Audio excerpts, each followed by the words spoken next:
नारद जी महाराज के द्वारा वसुदेव जी को भागवत धर्म देने के बाद में एक दिन उद्धव जी ने भगवान से प्रश्न किया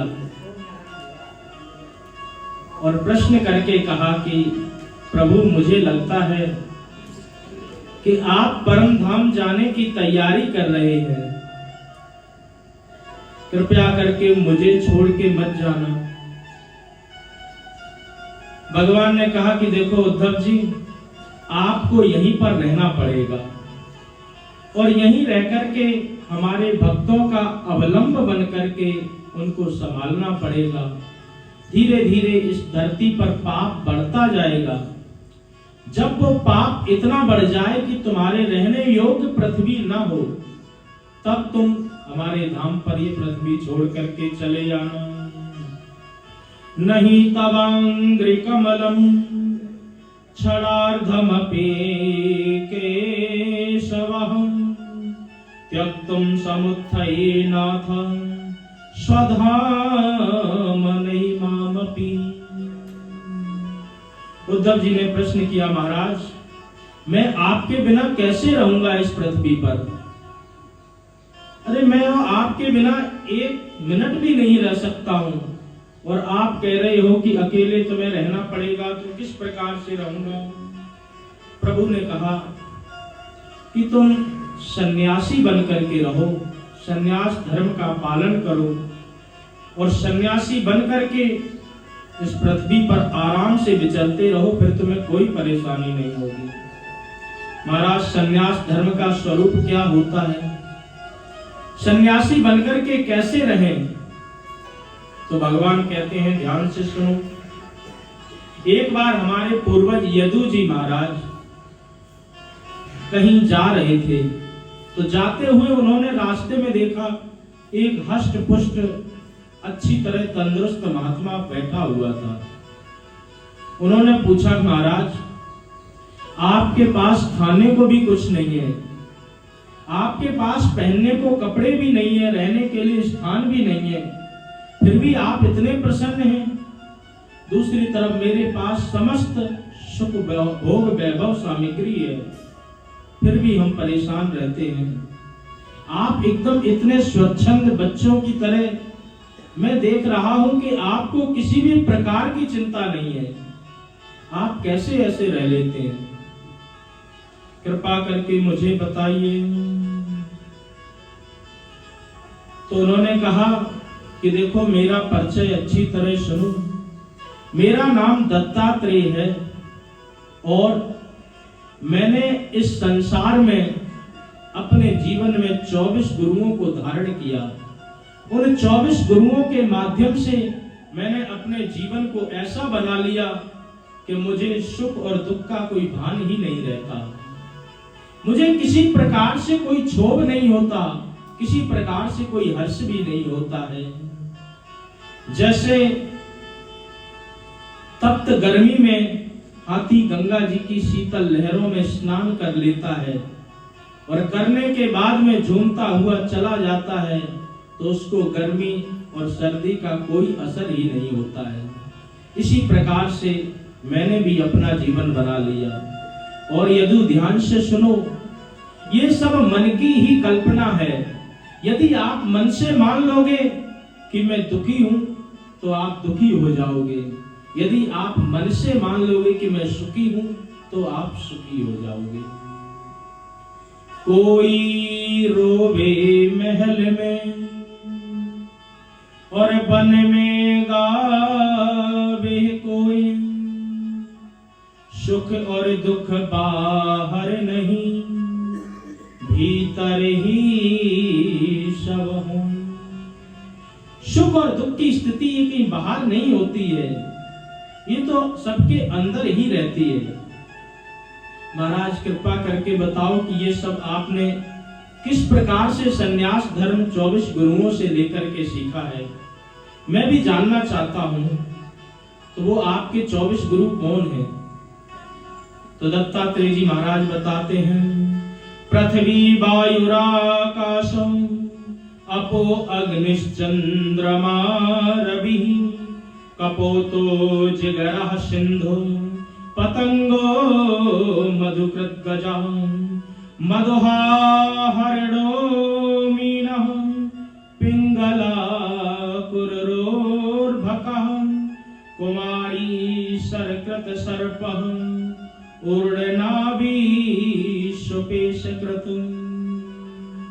ये मेरे 24 गुरु हैं। इन्हीं 24 गुरुओं से मैंने अच्छी तरह संन्यास का धर्म पालन किया है। यदु सबसे पहले मैंने पृथ्वी को गुरु बनाया। पृथ्वी को गुरु बनाकर के मैंने सीखा कि सहनशीलता जीव के अंदर होनी चाहिए। जैसे पृथ्वी के अंदर सहनशीलता है, आप पृथ्वी में कितने भी गड्ढा करो, कुछ भी खोदो, मलमूत्र आदि पृथ्वी पर त्यागो, कभी भी पृथ्वी आपको क्रोध नहीं करके दिखाती है। उसी प्रकार से पृथ्वी की तरह साधु के जीवन में सहनशीलता होनी चाहिए। कोई आपको 2 गाली देकर के चला जाए, आपके मन में क्षोभ नहीं होना चाहिए। कोई आपके गले में माला पहना करके चला जाए तो उस समय भी आपको प्रसन्नता नहीं होना चाहिए। सुखेषु दुग्ध मनः दुखेषु विगत स्पृहा बीत राग भय क्रोध स्थित धीर मुनि रुच्यते प्रजा हाति यदा कामान सर्वान पार्थान मनोगतान आत्मन्येवात्मना तुष्टा स्थित धीर मुनि रुच्यते। प्रत्येक स्थिति में सन्यासी को धीर गंभीर होना चाहिए। कोई अपमान करे तो क्षोभ नहीं, कोई सम्मान करे तो उसका हर्ष नहीं। ये मैंने महाराज पृथ्वी से सीखा। महाराज मैंने वायु को भी गुरु बनाया और वायु को गुरु बनाकर के सीखा कि संतों को वायु की तरह स्वच्छंद रहना चाहिए। वायु निरंतर चलती रहती है, परंतु किसी को स्पर्श करके वहीं पर स्थिर नहीं हो जाती है। इसी प्रकार साधु संतों को क्या करना चाहिए? बोले अपने आप को वायु की तरह स्वच्छंद रख करके चलते रहना चाहिए। जब स्वच्छंद रहेंगे तो उनमें किसी प्रकार का गुण और दोष उनको प्रभावित नहीं कर पाएगा। जैसे जल होता है, जल यदि एक जगह भरा रहेगा तो उसमें कीड़े पड़ जाते हैं, और जब वही जल प्रवाहित होता रहता है तो बिल्कुल स्वच्छ रहता है। इसी प्रकार साधु संतों को स्वच्छ बने रहना चाहिए। एक जगह टिकते नहीं साधु संत समीर, और पावन रहता है वही बहता रहे जो नीर। जो जल निरंतर प्रवाहित रहता है वही स्वच्छ रहता। उसी प्रकार साधु संतों को स्वच्छ रहना चाहिए। महाराज मैंने आकाश को भी गुरु बनाया। आकाश को गुरु बनाकर के सीखा कि जिस प्रकार से आकाश अनंत है, जिसकी कोई सीमा नहीं, उसी प्रकार से परमात्मा भी अनंत है। इस संसारिक अंत से मन हटा करके उस अनंत परमात्मा में अपने मन को लगाना चाहिए। यही सन्यासी का परम कर्तव्य है। महाराज मैंने जल को भी गुरु बनाया। जल को गुरु बनाकर के मैंने सीखा कि जल की तरह शीतल और मधुर रहना चाहिए। क्योंकि जल का स्वरूप क्या है, वो कैसा होता है? बोले जले मधुर शीतलम। इसी प्रकार साधु संतों के वाणी में मधुरता और मिठास निरंतर रहनी चाहिए। ऐसी वाणी बोलिए मन का आपा खोए, और निको शीतल करी आपहु शीतल होए। साधु संतों के वाणी में सदा सर्वदा लोक कल्याण वाली वाणी हो, और सदा सर्वदा उनके वाणी में कभी भी क्रोध वाली वाणी नहीं निकले, इसका प्रयत्न करना चाहिए। मैंने अग्नि को भी गुरु बनाया। यदु अग्नि को गुरु बनाकर के मैंने सीखा है कि कोई कैसी भी वस्तु हो, अग्नि किसी के साथ भेदभाव नहीं करती है, उसको तुरंत भस्म कर देती है। इसी प्रकार से साधु संतों के जीवन में ज्ञान की अग्नि सदा सर्वदा प्रज्वलित रहना चाहिए और उसमें शुभ और अशुभ कर्म सभी भस्म हो जाना चाहिए। सन्यासी के जीवन में कर्मों का कोई मतलब ही नहीं है, क्योंकि सन्यासी जब सन्यास को धारण करता है तो अपना क्रियाकर्म सब पहले ही कर देता है, तो उसके द्वारा कोई भी शुभ कर्म हो या अशुभ कर्म हो, वो कर्मों के बंधन में नहीं फंसता है, तो अंत में अपने आप को मुक्त कर लेता है। महाराज, मैंने कबूतर को भी गुरु बनाया। कबूतर को गुरु बना के क्या सीखा आपने? बोले मैंने कबूतर को गुरु बना करके सीखा कि ये दुनिया इस प्रकार से है कि जीव जैसे मोह में फंसा रहता है। साधु संतों को मोह से अलग हट करके अपने आप को इस दुनिया से अलग कर लेना चाहिए। साधु संतों को विचार करना चाहिए कि दुनिया में उनका कोई भी नहीं है और दूसरी तरफ हर कोई उन्हीं का ही है। एक कबूतर और कबूतरी थे। कबूतर अपनी कबूतरी के साथ दाना चुगने के लिए चला गया और अपने बच्चों को उसी घोंसले में छोड़ करके बहेलिया आया। बहेलिया ने जाल बिछाया और जाल बिछा करके कुछ दाने डाल दिए, तो कबूतर के जो बच्चे थे वो धीरे धीरे जाकर के उसी जाल में फंस गए। लौट करके जब कबूतरी आए तो कबूतरी ने देखा कि अरे मेरे बच्चे तो जाल में फंस गए, मैं यहाँ रह करके क्या करूंगी। तो कबूतरी गई, वो भी जा करके उसी जाल में फंस गई। अब कबूतर विचार करने लगा कि बच्चे भी जाल में फंस गए, पत्नी भी जाल में फंस गई, अब मैं अकेले किसके लिए जीऊंगा। तो कबूतर भी जा करके उसी जाल में फंस गया। कपोतक कश्चन हरणे कतनीदौ वनस्पतौ कपोत्या भार्या सार्धं उवास कतिश्चन समं। इसी बीच में महाराज जी का आगमन हुआ है, तो आइए हम सब उनके चरणों में प्रणाम करें। बोलो सद्गुरुदेव भगवान की जय, स्वामी जी महाराज की जय।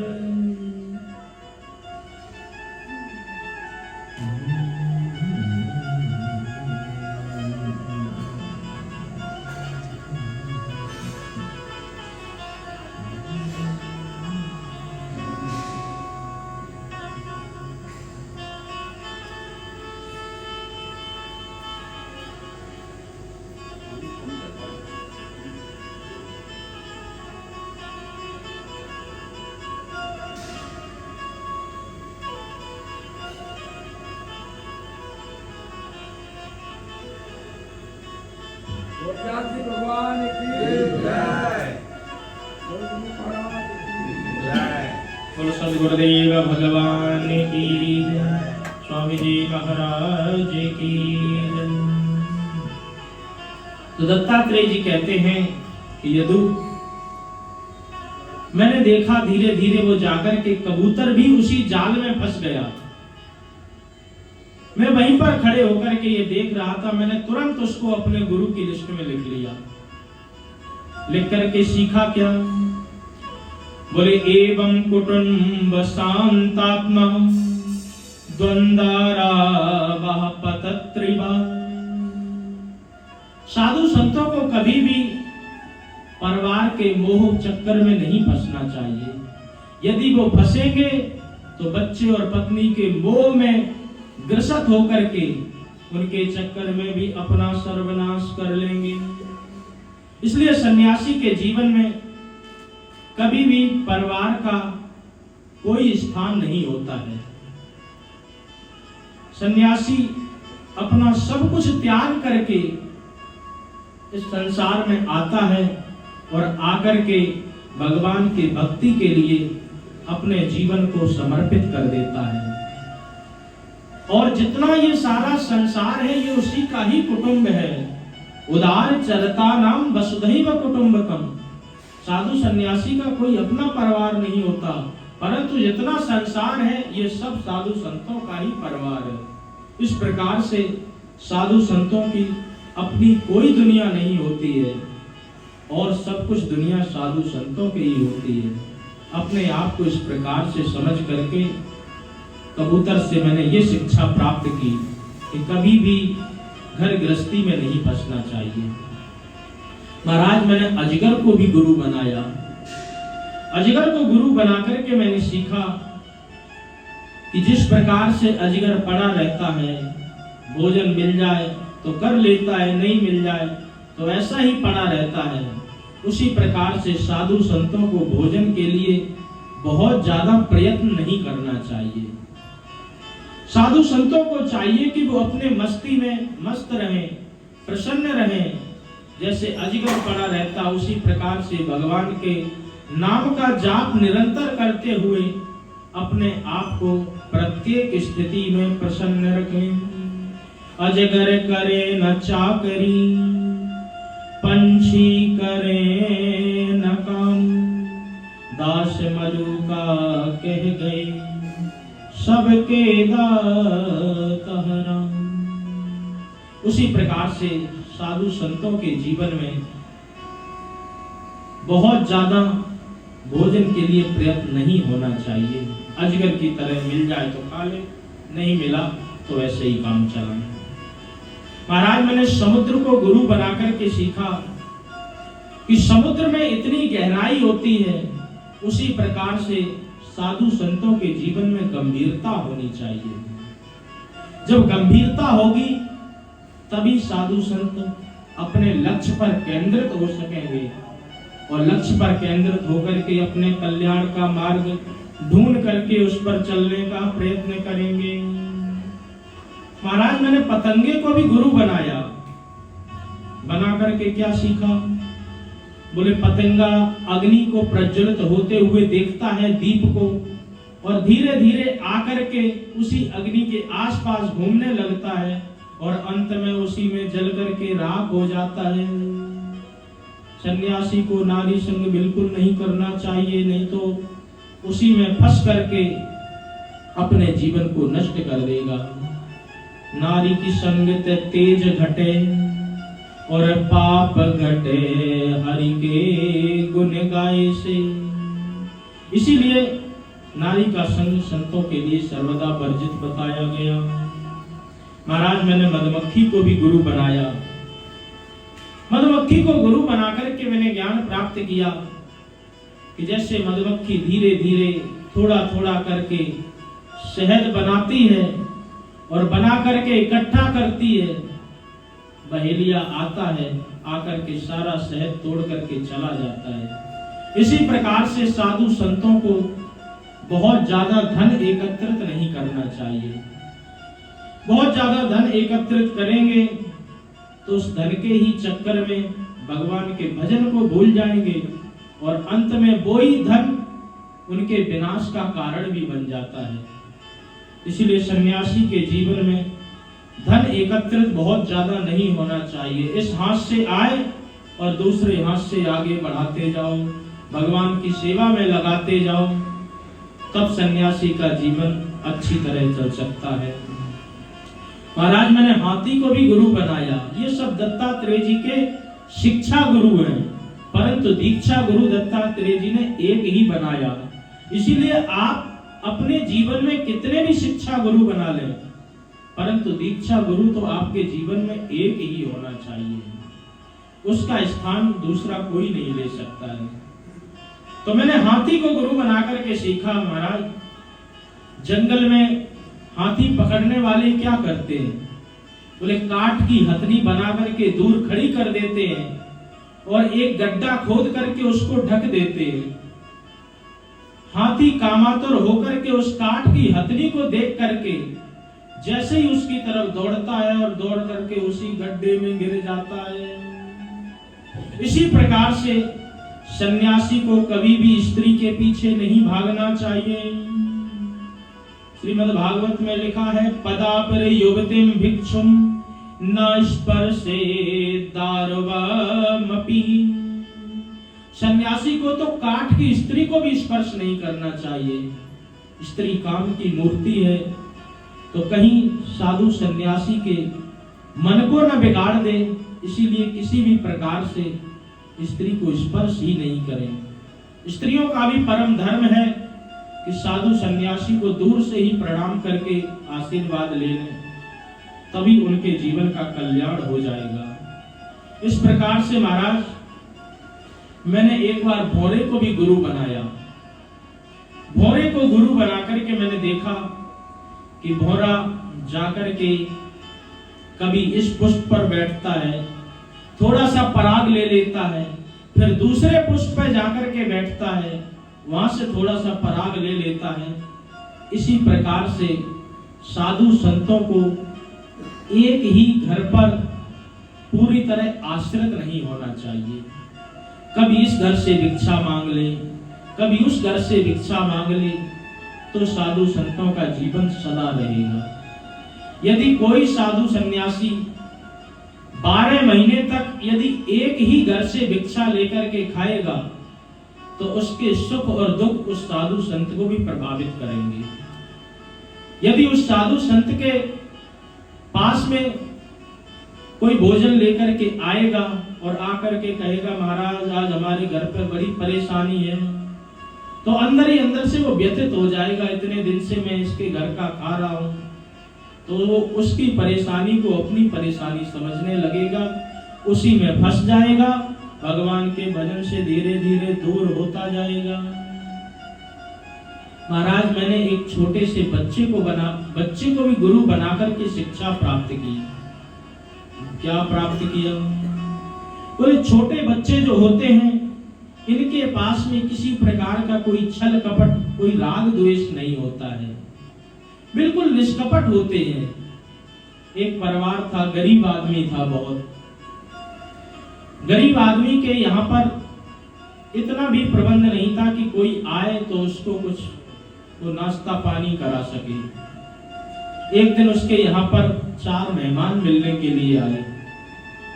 उसने कहा कि मेरे यहाँ 4 मेहमान मिलने आ रहे अपनी धर्म पत्नी से, तो है तो आए नहीं, कुछ क्या उनको खिलाऊं? बोले चाय बना करके पिला दो। बोले चाय के लिए भी कोई व्यवस्था नहीं है, क्योंकि आप जितना लकड़ी ले जाकर के बेचते हो, जितना धन आता है उसी को खर्च करके आगे चूल्हा जलता है। तो आप एक काम करो, जाकर के बाजार से 1-1 रुपए की थोड़ी सी उधार चीज लेकर के आ जाओ। 1 रुपए की चाय पत्ती, 1 रुपए की चीनी, 1 रुपए का दूध लेकर के आ जाओ, ऐसे 4-5 रुपए का खर्चा हो जाएगा। बोले उनका चुकाऊंगा कैसे? अरे बोले जब 4 लोग घर पे आ रहे हैं, जाते हुए हमारे बच्चे के हाथ में कुछ ना कुछ तो रखेंगे ही, यही जाकर के उसको दे देंगे, चुक जाएगा। बोले ठीक है। गया बेचारा, लेकर के आया, पत्नी ने बढ़िया चाय बनाई, बना करके दे दी, और देने के बाद में अब उन्होंने कहा कि भैया तुम कैसे भी हो, गरीबी अमीरी अपनी जगह है, परंतु तुमने हमारा खूब स्वागत किया। और धीरे धीरे वो चलने लगे। जाते जाते वो बच्चे के हाथ पर पैसे रखना भूल गए। अब लौट थोड़ी देर आगे चले, दोबारा फिर लौट करके आए। पूछा भैया कैसे आए? अरे बोले मैं बच्चे के लिए कोई मिठाई नहीं ले आ पाया था, तो मैं चाहता हूं कि थोड़ा सा कुछ बच्चे के हाथ पर रख दे। जब वो बच्चे के हाथ पर कुछ रखने लगे, बच्चे ने कहा मैं बिल्कुल नहीं लूंगा। कहा बेटा ले लो, कोई बात नहीं। बच्चे ने कहा नहीं नहीं मैं नहीं लूंगा। उसने कहा कि अरे आप बोलो, आपके कहने पर शायद ले ले। तो उसने कहा कि बच्चे तू ले रहे, ये प्रेम से दे रहे। बोले बिल्कुल नहीं लूंगा। क्यों नहीं लेगा? अरे आपने तो कहा था कि 5 रुपए रख करके जाएंगे, ये तो 2 ही रुपए रख रहे हैं, और 2 रुपए से आप उनका कैसे कर्जा चुकाओगे? माता ने तुरंत आकर के बच्चे को हृदय से लगा लिया और विचार किया कि कितना अंतःकरण इनका निर्मल होता है बच्चों का। कहाँ क्या बोलना है ये भी बच्चों को पता नहीं। मैंने तुरंत उसको गुरु बना करके सीखा। न मे मानाभमानोस्तौ न चिंता गेह पुत्रिणाम आत्म क्रीड़ा आत्मरति विचरामिव बालवत। अपने आप अपने मन को बच्चों की तरह बना करके उसी आत्मा में ही क्रीड़ा करते रहना चाहिए। घर पर किसी की मृत्यु हो जाए या किसी का जन्म हो जाए, बच्चों पर तो कोई फर्क नहीं पड़ता है। इसी प्रकार से सन्यासी के जीवन में भी किसी प्रकार से सुख और दुख का आगमन होना ही नहीं चाहिए। यदि आता है तो वो उनसे प्रभावित ना हो। मैंने महाराज एक बार मछली को भी गुरु बनाया। मछली को गुरु बनाकर के शिक्षा प्राप्त की कि जब मछुआरा मछली को पकड़ने के लिए जाता है तो जाकर के कांटे में आटा फंसा करके पानी में छोड़ देता है। मछली उस खाने के चक्कर में, स्वाद के चक्कर में आती है और आकर के उसी कांटे में फंस जाती है। मैंने तुरंत गुरु बना करके सीखा कि साधु सन्यासी को कभी भी स्वाद के चक्कर में नहीं पड़ना चाहिए। सर्जितम सर्वम जिते रसे, अपनी रचना पर उसका संयम होना चाहिए। अगर नहीं करेगा तो स्वाद के चक्कर में मछली की तरह किसी न किसी दिन फंस जाएगा। महाराज मैंने कुंवारी कन्या को भी गुरु बनाया। मैं एक बार जा रहा था तो मैंने देखा कि एक व्यक्ति के यहाँ पर कोई बहू देखने के लिए आया। लोग बहू देखने के लिए जाते हैं कि लड़की कैसी है कैसी नहीं, और जाकर के फिर उस परिवार में जाकर के, आजकल पहले तो एक आध व्यक्ति जाता था, अब आजकल तो पूरी गाड़ी भर करके जाती है। और जाने के बाद इतने नखरे कि बड़े ये नहीं किया, गरम ठंडा ये वो। बेचारे के पास में अगर दरी बिछाने को नहीं है, किराए पे लेकर के आएगा, सब सामान लेकर के आएगा, 10-20 हजार इनके लिए खर्च कर देगा। और उसके बाद जब ये जाएंगे तो डरते डरते पूछेगा कैसी लगी। जवाब मिलता हम फोन पर बता देंगे कैसी लगी। फिर फोन आ जाता है अरे ठीक नहीं लगी। तो ये जो इस प्रकार का आजकल जो चल रहा है प्रचलन, ये हमारे सनातन धर्म में कभी नहीं था। तो एक बार एक परिवार किसी के यहाँ पर लड़की को देखने के लिए गया।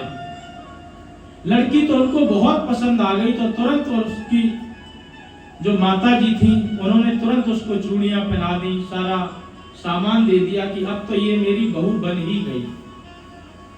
कहा अब तो हम जाते जाते इसी के ही हाथ का भोजन करके जाएंगी।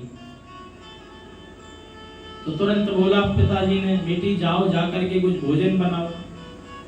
अब जैसे ही घर पर देखने के लिए गई तो अंदर चावल, तो वो चावल बिल्कुल नहीं है, परंतु धान खूब भरे हुए हैं।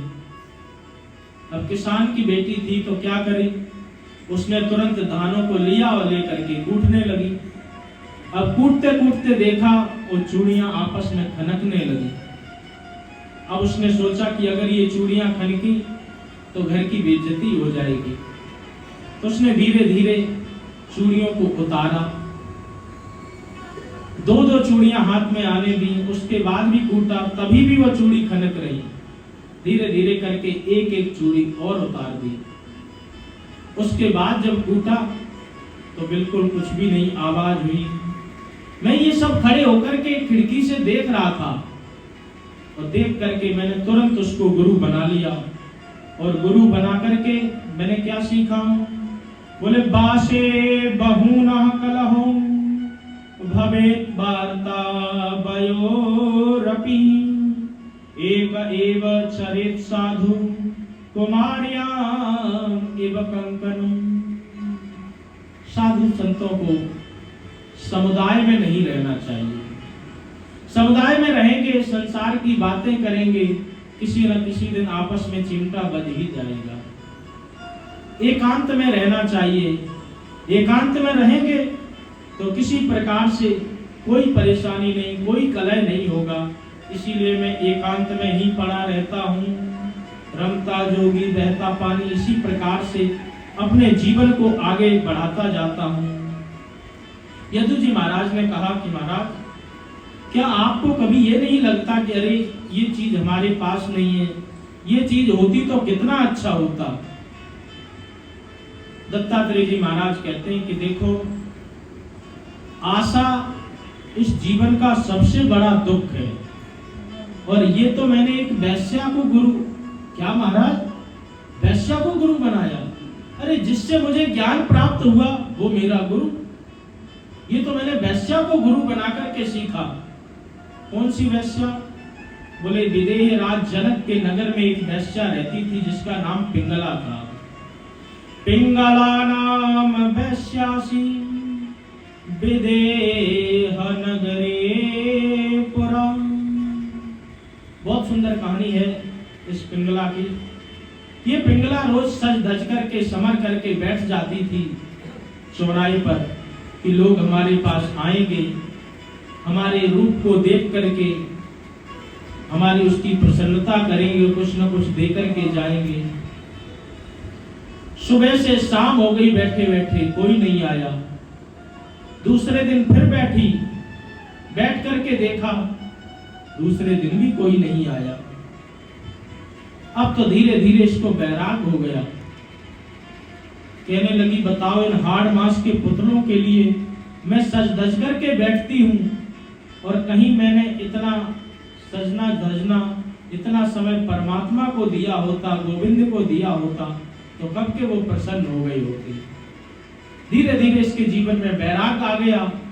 इसने सजना समरना छोड़ दिया और छोड़ करके भगवान का दिन रात चिंतन करने लगी।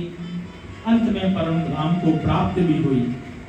मैंने इसको गुरु बनाकर के सीखा कि देखो यदु, साधु सन्यासी को कभी भी आशा नहीं करना चाहिए। आशा ही परमं दुःखम नैराश्य परमं सुखम यथा संचित कांत्याशा सुखम सुश्वास पिंगला। आशा में बड़ा दुख है और निराशा में सर्वथा सुख है।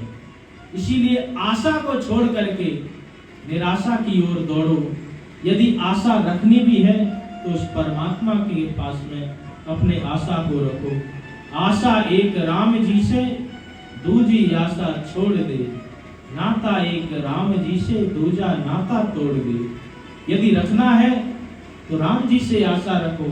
संसारी जनों से आशा रखोगे तो आपके जीवन में निराशा ही उत्पन्न होगी। संसारी आपको कभी भी कोई अच्छा ऐसा कार्य नहीं दे सकते, परमात्मा का साक्षात्कार नहीं करवा सकते हैं।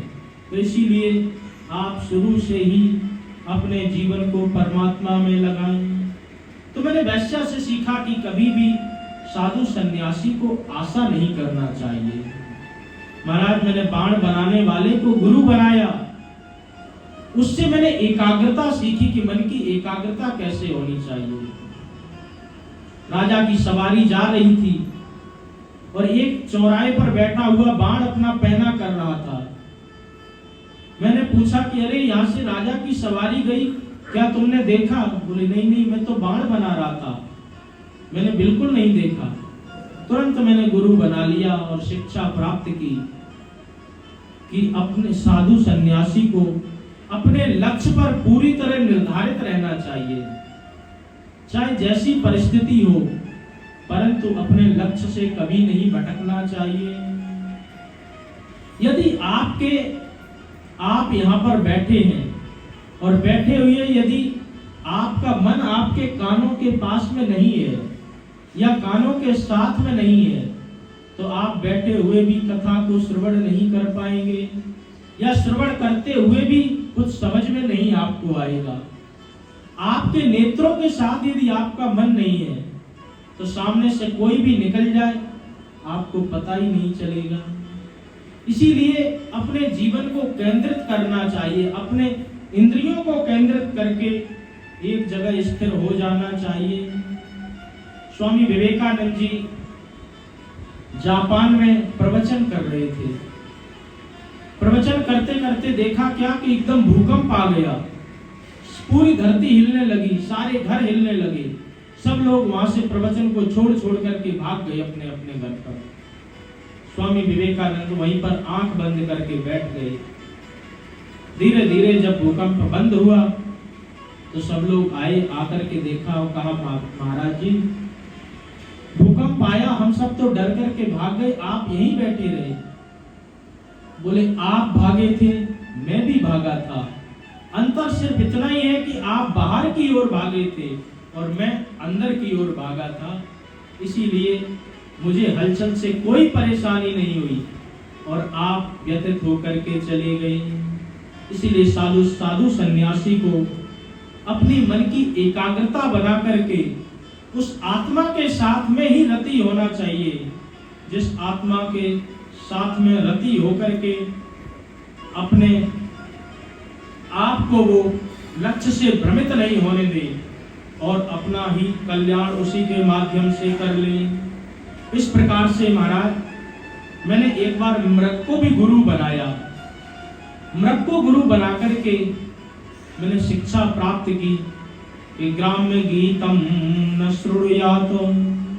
साधु संतों को कभी भी श्रृंगार रस आदि के गीतों को श्रवण नहीं करना चाहिए। यदि श्रवण करेंगे तो जैसे मृग जब शिकारी जब मृग को पकड़ने के लिए आता है तो बढ़िया पहले बंसी बजाता है, उस बंसी से मृग मोहित हो जाता है और मोहित होकर के वहीं आकर के चरने लगता है, तो शिकारी बाद में उसको जाकर के पकड़ लेता है और पकड़ करके अपने घर का गुलाम बना लेता है। इसी प्रकार से साधु सन्यासी को श्रृंगार रस के गीतों को नहीं श्रवण करना चाहिए। श्रवण करेगा तो उसके मन में उथल पुथल होगी और जब उथल पुथल होगी तो फिर वो श्रृंगार की ओर दौड़ेगा और अपना विनाश कर लेगा। इस प्रकार से श्रृंगार से भी दूर रहना चाहिए। महाराज मैंने अपने शरीर को भी गुरु बनाया और अपने शरीर को गुरु बनाकर के शिक्षा क्या प्राप्त की। बोले ये जो शरीर है जैसा सुबह दिखता है वैसा शाम को नहीं होता है, इसमें बदलाव आ जाता है। जिस शरीर को मैं अपना मानता हूं कि मैं मोटा हूं, गोरा हूं, पतला हूं, इसी शरीर को माँ बाप कहते अरे मैंने इसको पैदा किया, ये तो मेरा पुत्र है। इसी शरीर को देख करके आपके शरीर में तमाम जुएं आदि हैं, वो कहते इस पर मेरा अधिकार है। शेर जंगली जो जितने जानवर हैं वो कहते हैं इस पर मेरा भोजन का अधिकार है। तीर्थ आदि में जाते हो तो पंडित पुजारी कहते हैं अरे ये मेरा यजमान है। जिसके यहाँ पर काम करते हो वो कहता है अरे ये तो मेरा कर्मचारी है। पत्नी कहती है अरे ये तो मैं इसकी अर्धांगिनी हूं, ये मेरा अर्धांग, इस पर मेरा अधिकार है। जिस शरीर को मैं अपना मानता हूं, बताओ उस पर कितने लोग अपना कब्जा जमाए बैठे हैं। तो ये शरीर भी अपना नहीं है। और इस शरीर की दशा कैसी है? बोले इस शरीर की दशा ऐसी है कि ये निरंतर बदलता रहता है परंतु पता नहीं चलता है। हर समय रहता बदलता, पल भी टिकता है नहीं, यह बदलना धर्म इसका सबको दिखता है नहीं। इसलिए हर उम्र में अभिमानित करता रहा, बाल है कभी तरुण है कभी वृद्ध बन मरता रहा। कभी ये शरीर छोटा सा बच्चा होता है, कभी बढ़ जाता है, कभी बूढ़ा हो जाता है और अंत में यही शरीर मृत्यु को भी प्राप्त हो जाता है। परंतु इतनी सूक्ष्म गति है कि पता ही नहीं चलता कि कब ये इतना बड़ा हो गया है। इसीलिए इस शरीर से भी मैंने शिक्षा प्राप्त की कि ये शरीर जो है ये भी अपना नहीं है। गौतम बुद्ध जी की कहानी आप समझो, सिर्फ एक दिन दुख को देखा और देख करके सब कुछ त्याग करके इस शरीर के प्रति अपने आप को वैराग्य स्वरूप समझ करके उस तत्व ज्ञान को प्राप्त किया। राजा शुद्धोधन जी के पहले तो कोई पुत्र नहीं था, जैसे तैसे करके एक पुत्र हुआ जिसका नाम रखा सिद्धार्थ। पुत्र का सिद्धार्थ नाम रखने के साथ में धीरे धीरे उसका जल्दी से विवाह कर दिया, क्योंकि ज्योतिषियों ने पहले ही बता दिया था कि इसने यदि एक दिन भी दुख देख लिया तो ये घर गृहस्थी को छोड़ करके चला जाएगा। उसके यहाँ पर एक पुत्र भी पैदा हो गया, राहुल। परंतु राजा ने कहा एक दिन, अरे मैं बहुत दिनों से कहीं गया नहीं हूं, अब मुझे लगता है कि इसके पुत्र भी पैदा हो गया है, तो पत्नी के प्रति इसका प्रेम भाव है, तो इसीलिए अब लगता कोई खतरा नहीं, तो मैं कहीं भी जाकर के अपनी रिश्तेदारियों में जाता हूं, और मंत्री जी आप मेरे राजकुमार का ध्यान रखना। अब ये बाहर कहीं जा भी सकता है, कोई परेशानी की बात नहीं। एक दिन सिद्धार्थ घूमने के लिए चले गए मंत्री के साथ। जाकर के क्या देखा, एक छोटा सा बच्चा पालने में पड़ा रो रहा। पूछे क्यों रो रहा है? बोले इसको खटमल खा रहे, ये बोल बता नहीं सकता है। अच्छा, और आगे बढ़े, एक छोटा सा बच्चा 5 साल का बच्चा और 15 किलो का बस्ता लेकर के जा रहा। बोले ये कहाँ जा रहा है? यही वो बच्चा धीरे धीरे इतना बड़ा हुआ, अब ये उदर भरने की, पेट भरने की शिक्षा सीखने जा रहा है। धीरे धीरे और बड़े और आगे बढ़े, देखा कि एक व्यक्ति अपने पत्नी के साथ में अपने पुत्र का हाथ पकड़ करके जा रहा। बोले ये कहाँ जा रहा? बोले ये 4 धाम की यात्रा, अपनी ससुराल की तरफ जा रहा है। अरे आपकी ससुराल तो घर में ही है, इसलिए आप कहीं नहीं जाते हो, परंतु ये अपनी ससुराल की तरफ जा रहा है। धीरे धीरे और आगे बढ़कर के देखा तो एक बुड्ढा बैठा हुआ खुल खांसी कर रहा था। बोले इसको क्या हुआ? बोले ये एक वही छोटा सा बच्चा धीरे धीरे इतना बड़ा हुआ और बड़े होकर के आज इसको जरा और व्याधि, बुढ़ापा और रोग ने जकड़ लिया है, तो अब ये परेशान हो रहा है। मुझे भी ऐसा होना पड़ेगा महाराज, होना तो सबको पड़ेगा, यही धर्म है। धीरे धीरे और आगे बढ़े तो अर्थी निकलते हुए दिख गई। मंत्री जी ये क्या है? बोले ये मृत्यु है, प्रत्येक व्यक्ति को इसका वर्ण करना पड़ता है। बोले मृत्यु ये क्या होती है?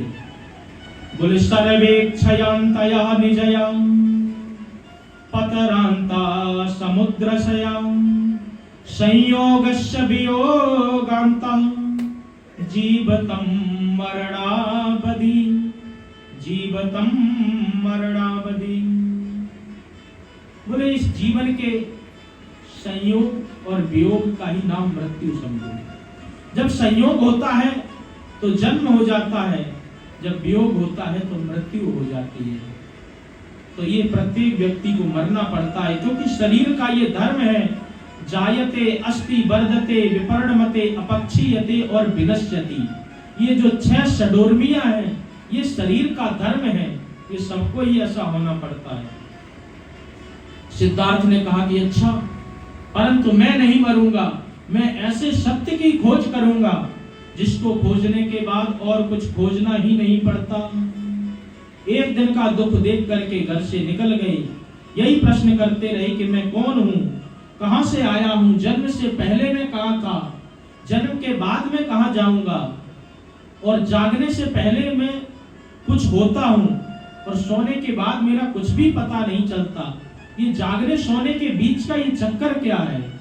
यही सब खोजते खोजते एकांत समाधि में बैठ गए, और बैठ करके देखा क्या कि उनको ब्रह्म बोध ज्ञान हो गया, और उस ज्ञान को प्राप्त करके वो बुद्ध अमर हो गए। बोले बुद्ध भगवान की जय। तो मैंने शरीर से सीखा कि शरीर अपना नहीं है, इसीलिए इस शरीर पर बहुत ज्यादा ध्यान नहीं देना चाहिए। इस प्रकार से दत्तात्रेय महाराज कहते हैं कि मैंने एक एक को गुरु बना करके समस्त प्रकार की शिक्षाओं को प्राप्त किया। भगवान यही उपदेश उद्धव जी को देते हैं, ऐसे सन्यासी बनकर के रहो। भगवान ने बंधन और मुक्ति का भी उपदेश दिया कि जीव का बंधन और मुक्ति का कारण केवल मन ही है। मनः एव मनुष्याणां कारणं बंध मोक्षयो बद्धं तो विषयासक्तं मुक्तं निर्विषयं मनः। मन के हारे हार है, मन के जीते जीत, और मन ही मिलावत रामत है, मन ही करत पजीत। बंधन मुक्ति का बहुत सुंदर उपदेश दिया।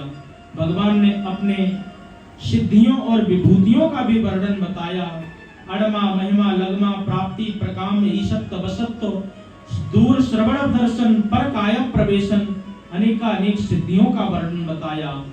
अपनी विभूतियों के बारे में बताया कि मैं चारों युगों में सतयुग मेरा ही रूप है, चारों वेदों में सामवेद में ही हूँ, अक्षरों में आकार हूँ, मंत्रों में ओमकार हूँ, ऋषियों में बृहस्पति मेरा ही स्वरूप है, पुरोहितों में वशिष्ठ मैं ही हूँ, कवियों में शुक्राचार्य हूँ, तीर्थों में गंगा हूँ, समुद्रों में जलाशयों में मैं समुद्र हूँ, और बेनतेयाम च पक्षिणाम पक्षियों में बिनता नंदन गरुड़ मेरा ही स्वरूप है।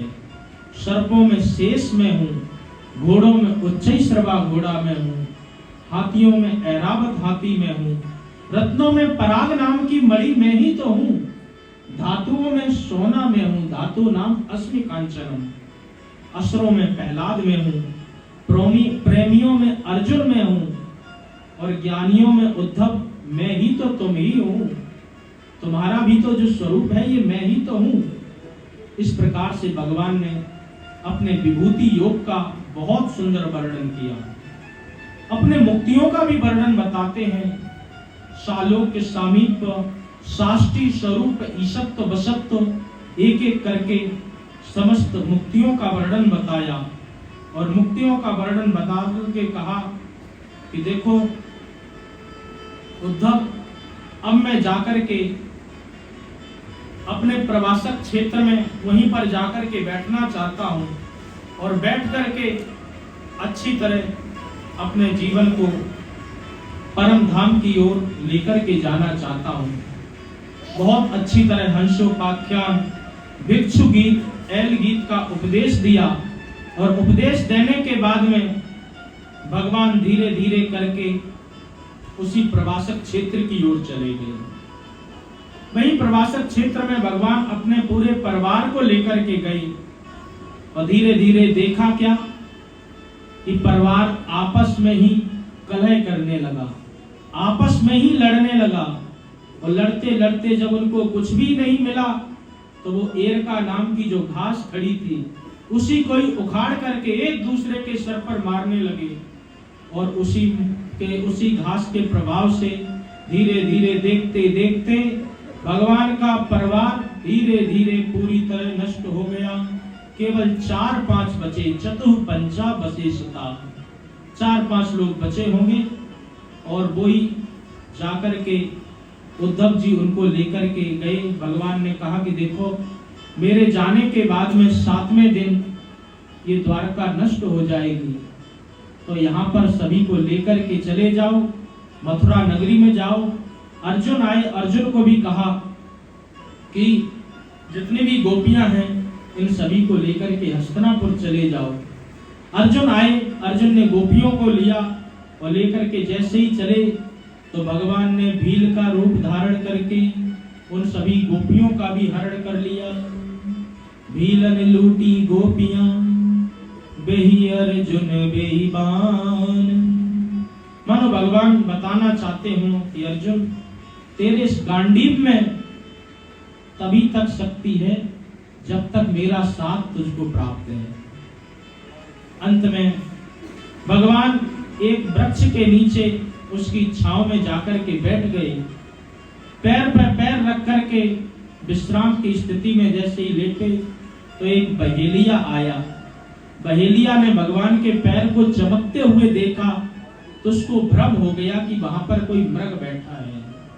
तो मृगशब्दच्चकारणम विव्यादा मृग संज्ञया, जैसे ही उसको भ्रम हुआ उसने तुरंत बाण छोड़ दिया। विव्यादा मृग संशया, संशय होते ही जैसे बाण छोड़ा तो प्रभु के पैर में लगा जाकर के, तो पैर के अंगूठे में लगा तो प्रभु के मुख से जोर से निकली आ।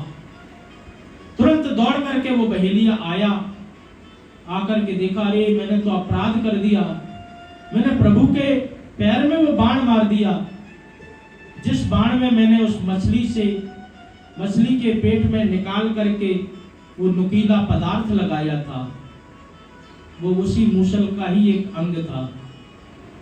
अब भगवान के पास जाकर के कहने लगा प्रभु मैं तो बहुत बड़ा अपराधी हूँ, मुझसे पाप हुआ है। भगवान ने कहा मां वैर्जरे तमुत्तिष्ठ काम एष क्रतो हि मे याहि तुम अनुज्ञातम स्वर्गस्य सुकृतना पदम, स्वर्गस्य सुकृतना पदम। ये सब मेरी इच्छा से ही हुआ, तुम चिंता बिल्कुल मत करो। भगवान ने इस प्रकार से उसको अभय देते हुए कहा तुम जाओ, जाकर के मेरे बैकुंठ धाम के अधिकारी बनो। धीरे धीरे प्रभु जाने का विचार बनाने लगे। सभी देवता खड़े होकर के देख रहे हैं कि प्रभु अब परम धाम में आने का विचार बना रहे, इस मृत्यु लोक को त्याग करना चाहते हैं। सब टकटकी लगा करके देख रहे, परंतु जैसे ही देवताओं ने पलक झपकाई तो स्वकीयेयं यत्तेजो तच्च भागवतम भवेत। तुरंत वहां से एक जोर से लौ अग्नि प्रकट हुई, चमकी और चमक करके श्रीमद् भागवत महापुराण में प्रवेश कर गई। बोल भागवत भगवान की जय। स्वकीयेयं यत् भवेत् तेजं तच्च भागवते दधातु। इसीलिए साधु संत कहते हैं तेनेयं वाङ्मयी मूर्ति प्रत्यक्षा वर्तते हरे, प्रत्यक्षा वर्तते हरे। इस प्रकार से भगवान श्रीमद् भागवत महापुराण में आकर के प्रवेश कर गए। श्री सुखदेव जी महाराज कहते हैं कि परीक्षित, इस प्रकार से मैंने तुम्हें श्रीमद् भागवत महापुराण श्रवण करा दी है। जिस श्रीमद् भागवत महापुराण में 18,000 श्लोक हैं, 335 अध्याय हैं और 12 स्कंद हैं। और आने वाले कलकाल कलयुग में क्या होगा, बोले धीरे धीरे दाम्पत्य रुचि ऐसी हो जाएगी कि दाम्पत्ये अभिरुचिम हेतुर्मया व्यवहारिके स्त्रीत्वे पुरस्तत्वं रति विपरीत सूत्रमेव हि। धीरे धीरे ऐसा दाम्पत्य जीवन हो जाएगा कि केवल और केवल लड़का लड़की राजी तो क्या करेंगे पिताजी, एक दूसरे को देख करके ही अपना संबंध बना लेंगे, घर गृहस्थी वालों से कोई लेना देना नहीं होगा।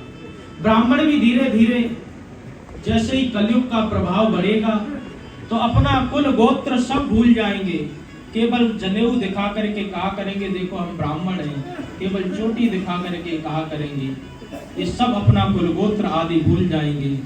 तब उत्तर प्रदेश के मुरादाबाद जिले के संबल ग्राम में एक तहसील है संबल ग्राम की, उसी में विष्णु यश नाम के घर में कल्कि भगवान का अवतार होगा, सामला उनका विग्रह होगा, श्वेत अश्व पर वो विराजमान होंगे और दुष्टों का संहार करके धर्म की स्थापना करेंगे। वहीं पर मरु देवापी नाम के राजा जो कि कलापक ग्राम में तपस्या कर रहे हैं, वही और वहीं से सतयुग आरंभ हो जाएगा। महाराज ये होगा कब, बोले कलयुग के जब 800 वर्ष रह जाएंगे। कलयुग की उम्र कितनी है, बोले 4,32,000। उसमें से अभी कितनी गई है, बोले 5,224 या 25 वर्ष बीते। अभी तो पहला चरण भी नहीं बीता, तब इतना ये सब कुछ दिख रहा है। धीरे धीरे जब कलयुग बढ़ता जाएगा तो इस प्रकार से भगवान कल्कि अवतार लेकर के आएंगे और आकर के उनके देह से इतनी जोर की सुगंध निकलेगी कि व्यक्तियों की बुद्धि अपने आप ही शुद्ध हो जाएगी, और जिनकी शुद्ध नहीं होगी उनके लिए हाथ में तलवार है, तलवार से वो उनको ठीक कर दिया करेंगे। इस प्रकार से सुखदेव जी महाराज ने परीक्षित को भविष्य में होने वाली घटनाओं को भी सुना दिया, और सुना करके कहने लगे कि अब हम चलते हैं, तुमको भागवत हमने पूरी सुना दी। परीक्षित कहने लगे हाँ महाराज आपने भागवत सुना दी, अब तक्षक नाग आएगा, वो भी मुझे डसेगा, तो मैं भी अभी मर जाऊंगा। तो तुरंत सुखदेव जी महाराज ने परीक्षित को डांटा, तुम तो राजन मरिष्येति पशु बुद्धि मिमाम जई। अरे मैं कितनी बार तुमको समझा चुका हूँ कि ये शरीर तुम नहीं हो, जो मरता है ये शरीर मरता है, तुम अजर अविनाशी चैतन्य शुद्ध आत्मा हो, जो कभी भी मर नहीं सकता। नैनम छिन्दन्ति शस्त्राणि नैनम दहति पावका, न चैनम क्लेशयन्त्यापो न शोषयति मारुता। तुम कभी भी नहीं मर सकते हो, फिर भी अभी तक तुमको समझ में नहीं आई। तब परीक्षित को बोध आया और हाथ जोड़ करके कहने लगे, अहम ब्रह्म परम धामा ब्रह्माहम परमम पदम।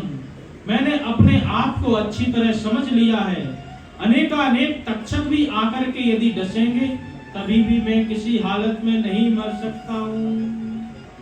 सुखदेव जी प्रसन्न हो गए, परीक्षित से विदा लेकर के समस्त साधु संतों को प्रणाम करके वहां से चले गए। प्रारब्धानुसार जगाम भिक्षुका साकम नरदेव सुर पूजता। तक्षक आया छद्म वेश धारण करके, परीक्षित को उसने डसा, परीक्षित का देह भस्म हो गया और जो आत्मा थी वो धीरे धीरे परमात्मा में विलीन हो गई। बोल परीक्षित महाराज की जय। इस पर क्रोधित होकर के जन्मेजय जी ने सर्पेष्टि यज्ञ किया, अनेकानेक सर्पों की आहुति दी। तब आस्तिक मुनि जी ने आकर के उन सांपों को अभय दान दिलाया, जन्मेजय जी को समझाया, उनके आग्रह पर उन्होंने यज्ञ करना बंद कर दिया। इस प्रकार से श्री सुखदेव जी महाराज ने परीक्षित को श्रीमद् भागवत महापुराण का पान कराया। उसी श्रीमद् भागवत महापुराण का आज हम आप सबके सामने इसका समापन की ओर हैं। तो आइए श्रीमद् भागवत महापुराण का जो अंतिम श्लोक है उसको हम उच्चारण करते हैं, आप भी उच्चारण करें। भागवत महापुराण का जो फल क्या है, बोले अंत में नाम संकीर्तन की ध्वनि से इसकी पूर्णता करनी चाहिए। जो भी व्यक्ति जिस प्रकार से भी सकाम निष्काम इस अनुष्ठान को करवाता है, भगवान उस पर जरूर कृपा बरसाते हैं। तो आइए, धीरे धीरे समय भी बढ़ रहा है, तो हम अब अपने अंतिम श्लोक की तरफ चलते हैं और आप लोग भी पीछे पीछे उच्चारण करना। नाम संकीर्तनम यस्य सर्व पाप प्रणाशनम प्रणामो दुख समनस तम नमामिं हरिं परम। ओम हरये नमः। इस श्लोक का भावार्थ है, जो भी भगवान के नाम संकीर्तन को सुमरण करता है, उनका नाम लेता है, जीव के समस्त पाप ताप संताप नष्ट हो जाते हैं और उन सभी को भगवान के परम तत्व का दर्शन भी प्राप्त होता है। अंत में वैकुंठ के भी अधिकारी बन जाते हैं। बोल भक्त वत्सल भगवान की जय। श्रीमद् भागवत महापुराण की जय। श्री सुखदेव जी महाराज की जय। वृंदावन बिहारी लाल की जय। सद्गुरुदेव महाराज की जय। रास राशेश्वरी श्री राधा रानी सरकार की। पूज्य चरण सद्गुरुदेव स्वामी श्री गीतानंद जी महाराज की। परम पूज्य स्वामी श्री अवशेषानंद जी महाराज की। समस्त संत महापुरुषों की, समस्त भक्त जनों की जय जय श्री राधे, जय जय श्री राधे, जय जय श्री राधे।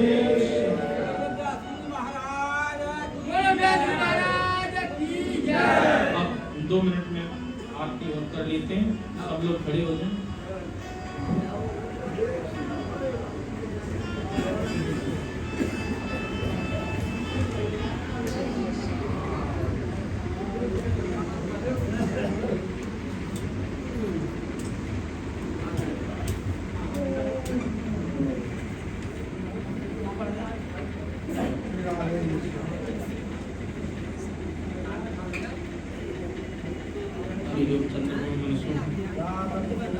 हरि ओम चंद्रमा मनसो जात चक्षुः सूर्यो अजायत सूत्राद्वायुश्च प्राणश्च मुखादग्निरजायत। हरि ओम।